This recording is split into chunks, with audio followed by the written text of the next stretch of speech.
Dear people of the Eastern Cape, I am Bantu Holomesa, the United Democratic Movement's premier candidate. The UDM envisions a government of provincial unity to harness our human resources and rebuild our province. We will end the era of crumbling infrastructure, high unemployment, violent crime and politics. The youth must also be trained and take lead in the reopening of factories.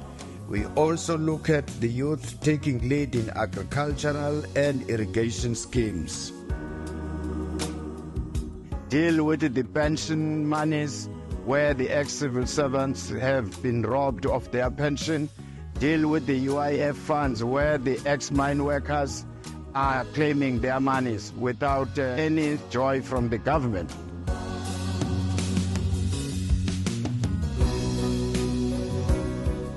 UDM fights to restore accountability and uphold the values of democracy. Every vote is a voice against corruption, a step towards reclaiming our freedom. On 29 May, stand up.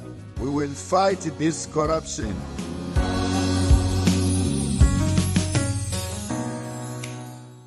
Vote UDM.